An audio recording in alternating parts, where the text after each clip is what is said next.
ಈ ಸಿನಿಮಾದಲ್ಲಿ ಹೆಂಗಪ್ಪ ಅಂತಂದರೆ, ನೀವು ಸಿನಿಮಾ ಸ್ಟಾರ್ಟ್ ಆದ ತಕ್ಷಣ ಸ್ಟಾರ್ಟಿಂಗಲ್ಲಿ ಸ್ವಲ್ಪ ನಕ್ಕು, ಆಮೇಲೆ ಸ್ವಲ್ಪ ಭಯ ಬಿದ್ದು, ಆಮೇಲೆ ಫ್ಯಾಮಿಲಿ ಡ್ರಾಮಾನ ಎಂಜಾಯ್ ಮಾಡಿಕೊಂಡು, ನಂತರ ಹನುಮಾನ್ ಅವರ ದರ್ಶನ ಪಡ್ಕೊಂಡು ಒಂದು ಯು ಫೀಲ್ ಕಂಪ್ಲೀಟ್, ಒಂದು ಸ್ಯಾಟಿಸ್ಫ್ಯಾಕ್ಷನಲ್ಲಿ ನೀವು ಮನೆಗೆ ಹೋಗುವಂಥ ಚಿತ್ರ.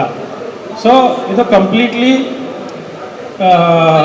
ನೀವೆಲ್ಲ ಫ್ಯಾಮಿಲಿಯ ಜೊತೆ ಕೂತ್ಕೊಂಡು ಆರಾಮಾಗಿ ಈ ಸಿನಿಮಾನ ನೋಡ್ಬೋದು.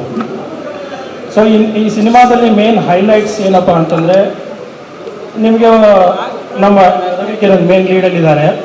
ಇವರನ್ನ ನೀವು 2 ಡಿಫ್ರೆಂಟ್ ಶೇಡ್ಸಲ್ಲಿ ನೋಡಬೇಕು. So initially it will start with ಕಾಮಿಡಿಗೆ ಸ್ಟಾರ್ಟ್ ಆಗುತ್ತೆ. ಸೊ ಫಸ್ಟ್ ಹಾಫಲ್ಲಿ ಕಾಮಿಡಿ ಸ್ಟಾರ್ಟ್ ಆಗುತ್ತೆ, ಸೆಕೆಂಡ್ ಹಾಫಲ್ಲಿ ಹೋಗ್ತಾ ಹೋಗ್ತಾ ಸಿನಿಮಾ ನೆಕ್ಸ್ಟ್ ಲೆವೆಲ್ಗೆ ಹೋಗ್ಬಿಡುತ್ತೆ. It will elevate. ಸೊ ಅಲ್ಲಿ ಫುಲ್ ಎನರ್ಜೆಟಿಕ್ ಮೂಡಲ್ಲಿ ರವಿ ಅವರು ಕಾಣಿಸ್ಕೋತಾರೆ.